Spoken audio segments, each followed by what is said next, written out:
Hello friends, welcome to my YouTube channel large animal vet. आज हम बात करेंगे पशुओं में होने वाली डिस्टोकिया के बारे में। तो मैं आपके सामने एक गोट में डिस्टोकिया का केस लेकर आया हूँ, लेकिन उससे पहले हम ये जान लेते हैं कि डिस्टोकिया क्या होता है। तो डिस्टोकिया का मतलब होता है डिफ़िकल्ट बर्थ और पार्चुरेशन और काविंग, यानी कि बच्चा देने में जब पशु को डिफ़िकल्टी होती है, परेशानी होती है, तो उसको डिस्टोकिया कहते हैं। तो डिस्टोकिया दो प्रकार के होते हैं, एक होता है मैटरनल डिस्टोकिया और दूसरा होता है फिटल डिस्टोकिया। तो मैटरनल डिस्टोकिया जो होता है, तो वो होता है जो डैम होती है, यानी कि काऊ, बफेलो, गोट जो भी फीमेल होती है, तो उसके बर्थ कैनाल में कोई डिफेक्ट होता है, एबनॉर्मल बर्थ कैनाल होता है, तो उसकी वजह से बच्चा बाहर नहीं आ पाता है, तो उसको मैटरनल डिस्टोकिया कहते हैं। और फिटल डिस्टोकिया जो है, तो वो फीटस जो है उसका प्रेजेंटेशन नॉर्मल नहीं होता है, कभी मुंडी टेढ़ी होती है या फिर पैर आड़े टेढ़े होते हैं, तो उसकी वजह से बच्चा जो है वो बर्थ कैनाल से पास नहीं हो पाता है, तो उसे कहते हैं फिटल डिस्टोकिया। तो मैं आपको गोट में जो डिस्टोकिया का केस था वो आपके सामने मैं लेकर आया हूँ, और इसी के साथ हम बात करेंगे कि जो फिटल डिस्टोकिया होता है और मैटरनल डिस्टोकिया होता है, तो वो उसके जो कारण होते हैं वो क्या क्या होते हैं। लेकिन उससे पहले अगर आप मेरे चैनल से नए जुड़े हैं या अभी तक आपने मेरा चैनल सब्सक्राइब नहीं किया है, तो प्लीज़ मेरे चैनल को लाइक, शेयर और सब्सक्राइब करें। साथ में बेल वाला आइकन दबाकर ऑल वाला ऑप्शन भी चुनें, ताकि भविष्य में आने वाली हर वीडियो की नोटिफिकेशन आपको समय समय पर मिलती रहे।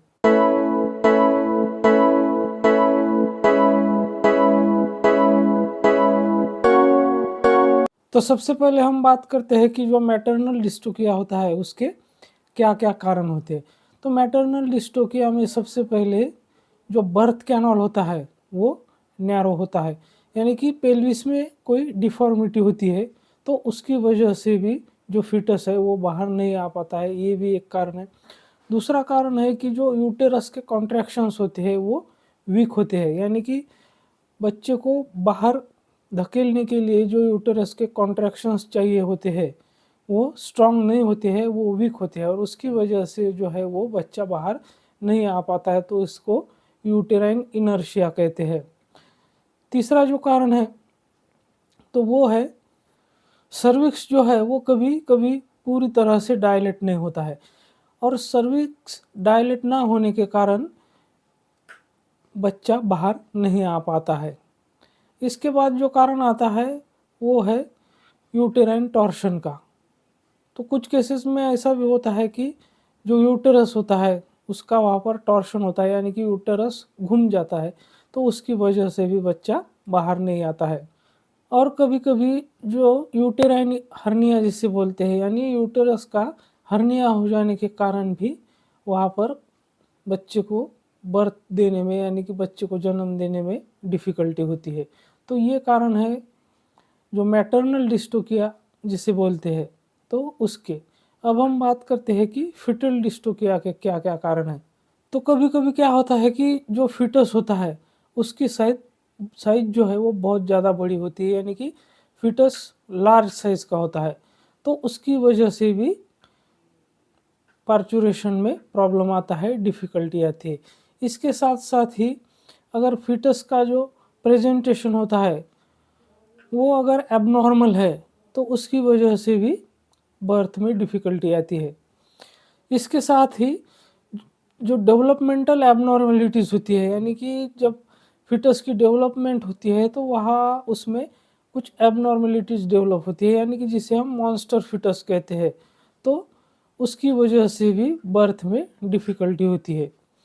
और कुछ फिटस के जो डिसीज़ेज़ होते हैं, जैसे कि ड्रॉप्सी है, एनासार का है, तो इसके साथ साथ हाइड्रोसेफेलस होता है, जिसमें जो काफ होता है या बच्चा होता है उसका जो हेड होता है वो बहुत बड़ा होता है, तो उसकी वजह से में भी वहाँ पर बर्थ में डिफ़िकल्टी आती है। तो ये सारे कारण हैं जो मैंने बताए कि जो मैटरनल डिस्टोकिया होता है और फिटल डिस्टोकिया होता है।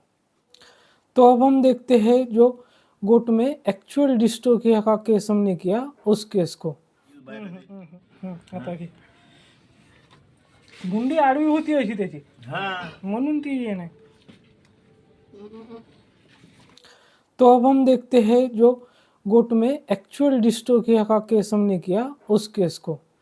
तो इस बकरी में जो डिस्टोकिया था वो फिटल डिस्टोकिया था, मतलब कि जो फिटस है उसकी साइज एक तो बड़ी थी और दूसरी बात जो है वो फिटस का जो प्रेजेंटेशन है वो नॉर्मल नहीं था, उसकी जो गर्दन है वो पीछे की तरफ मुड़ी हुई थी, तो इसलिए बच्चा बाहर नहीं आ पा रहा था। तो हमने उसको मैन्युअली बाहर निकाला। उसके बाद हमने उसको जो एंटी हिस्टामिनिक है, non steroid anti inflammatory drugs है, उसको लगाए। इसके साथ साथ हमने उसको फ्लूइड भी लगाया और साथ में एंटीबायोटिक। और तो एंटीबायोटिक में हमने इसे, ये जो आप देख रहे हैं एमोक्सिसिलिन और सल्बैक्टम, तो एंटीबायोटिक ही लगाया। जो non steroid anti inflammatory drugs होते हैं तो इसमें हमने बेलोनिक्स लगाया और इसके साथ साथ हमने जो क्लोरफेनिरामाइन मैलिएट होता है वो भी लगाया, और साथ में ये जो आप इंजेक्शन देख रहे हैं जेराउट, इसमें मिथाइल एर्गोमेट्रिन होता है, तो इसको भी लगाया और साथ में फ्लूइड भी लगाया। तो मेरे साथ बने रहने के लिए आपका बहुत बहुत धन्यवाद।